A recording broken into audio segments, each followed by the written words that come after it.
Et les gens, on se retrouve aujourd'hui pour une nouvelle vidéo. Donc je vais vous raconter comment mon propriétaire il m'a arnaqué. C'était un vieux monsieur chez qui j'ai eu mon premier appartement.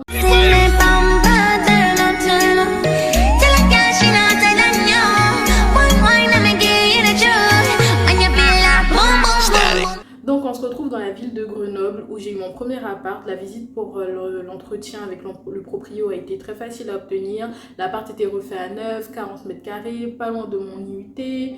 Et en plus de ça, bon, l'immeuble était un peu vieux, mais c'était super facile d'accès. Le tram était directement en face, donc là il n'y avait que du positif. On rencontre le proprio, il n'avait pas l'air d'avoir des problèmes avec les gens venus des dom-tom et tout, mais on a remarqué qu'il était quand même assez impatient, tu vois, de louer l'appartement, parce que moi j'avais des doutes sur le moment. J'étais en mode ouais, l'appart il est super bien. Ma maman aussi était en mode franchement ça fait 2 semaines qu'on cherche, on va pas continuer à payer l'hôtel, et en plus l'appart il a ce qu'il faut, et le monsieur il a pas l'air réticent à nous donner l'appart. On va pas trouver quelqu'un d'autre comme ça. Moi je voulais visiter d'autres choses en fait, et ce qui m'a un peu fait être réticente, c'est que le gars il était grave en mode mais non, laissez un chèque, comme ça si vous, ça me fait un, comment dire, ça lui faisait une garantie si jamais vous allez visiter d'autres appartes et tout. Mais moi j'ai jamais capté du coup il faisait quoi avec le chèque si on voulait plus de l'appart. Donc That's suspicious. That's weird. déjà ça c'était super suspect, mais finalement il était grave gentil. On a accepté l'appart, on n'allait pas chercher 3000 ans. Franchement je viens de Guyane, c'était déjà assez compliqué de trouver un appartement.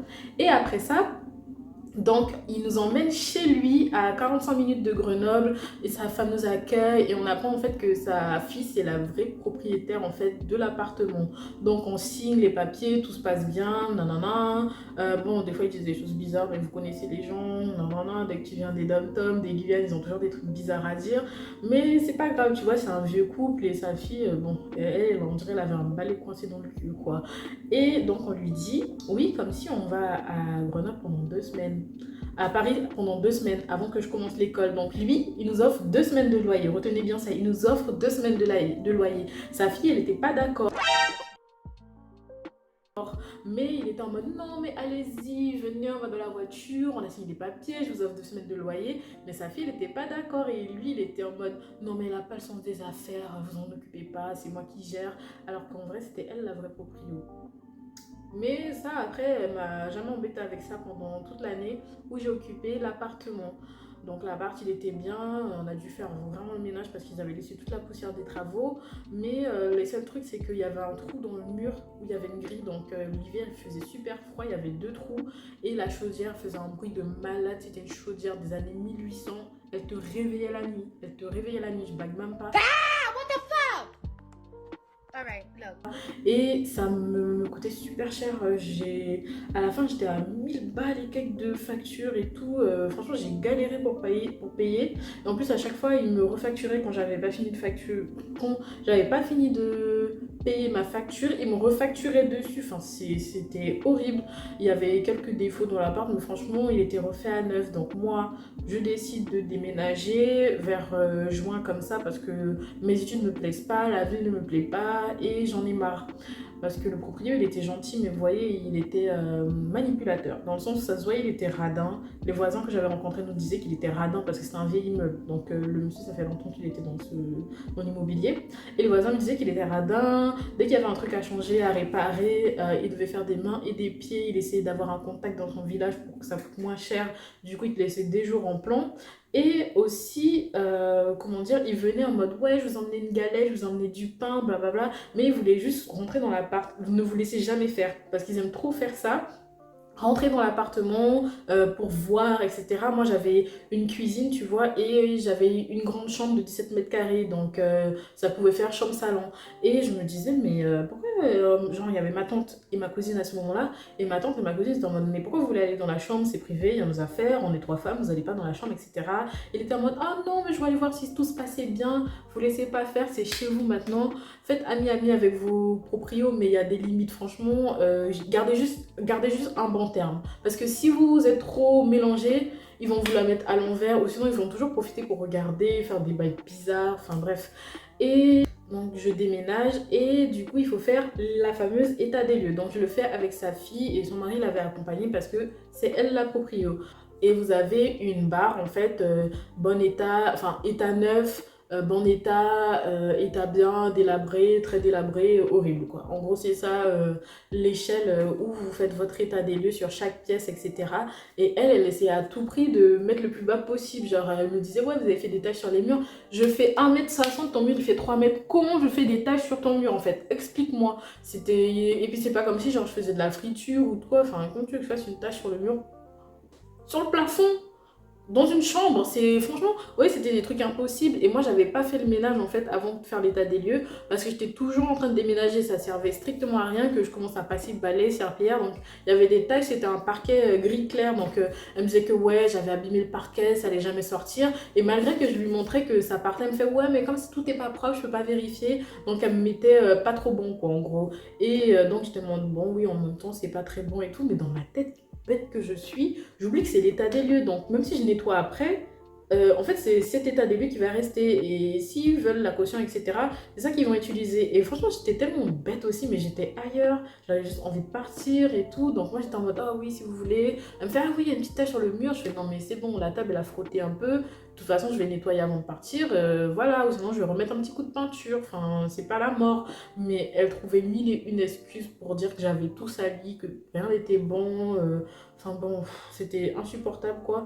Donc on a signé l'état des lieux et tout. Et à un moment, donc je déménage. Et là, il demande ma nouvelle adresse, Marcel. Nan, nan.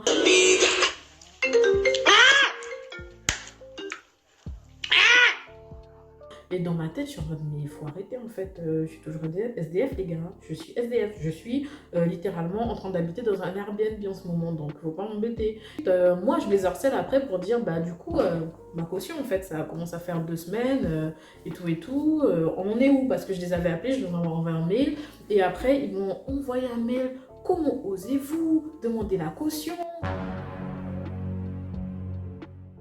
Alors que vous avez laissé l'appart dans un état déplorable, avec du sopalin et un pot de confiture et tout, parce que en fait j'avais pas de place dans ma valise pour mettre du sopalin, un pot de confiture et juste 2-3 trucs, mais c'était des choses hermétiques. J'ai rien laissé de qui pourrit, j'ai rien laissé de sale, j'ai passé le balai, j'ai passé l'aspirateur, j'ai passé la serpillière. Il me fait ouais, les vitres elles ont pas été nettoyées, on est en plein été gars, c'est la canicule, la poussière elle vole partout en fait, on était dans un immeuble comme ça en U, donc la poussière elle faisait des tourbillons au milieu. Et lui me fait oui mais les poussières et non, non, non. Je fais non mais votre appart je l'ai nettoyé. Quand vous me l'avez donné, il était rempli de poussière. Ah non non non, hein. Mon appart il était très bien fait. Vous avez fait des rayures sur le plan de travail. Les gars, je vais vous montrer mon plan de travail actuel. C'était le même plan de travail et fait un peu moins rayé. Et j'étais en mode mais le plan de travail il a genre 2 rayures à tout casser de poteau. C'était pas un truc de ouf. En fait, là, j'ai commencé à comprendre qu'il voulait juste pas me donner ma caution. Parce que je lui ai dit, mais dans tous les cas, tout ce que vous me dites, le pot de confiture, le sopalin, vous pouvez juste le jeter. Je suis désolée, je l'ai laissé, il n'y avait pas de place. Et par ailleurs, le ménage, je l'ai fait. Si vous voulez que ce soit clean de chez clean pour votre prochain locataire, vous vous débrouillez. Il me fait, ah, vous inquiétez pas, je vais me débrouiller. Parce que je vais faire, moi, vous n'avez pas fait en sorte que l'appart soit clean pour moi. Hein. Donc, dans tous les cas, je vois pas ce sera quoi le problème. Il me fait, non, mais il faudra tout changer de toute façon à cause de vous. Faudra refaire le plan de travail, ça coûte au moins 500 €. Sans même... Il fait quoi là? J'ai fait, mais je vais pas vous rendre un appart alors que j'ai habité dedans. Il y a 2 rayures sur le plan de travail, vous allez pas m'arnaquer pour ça. Il me fait, non, je garde votre caution. En plus, il y a 300 € de nettoyage. Et en plus, ma fille, elle veut récupérer ses 200 €.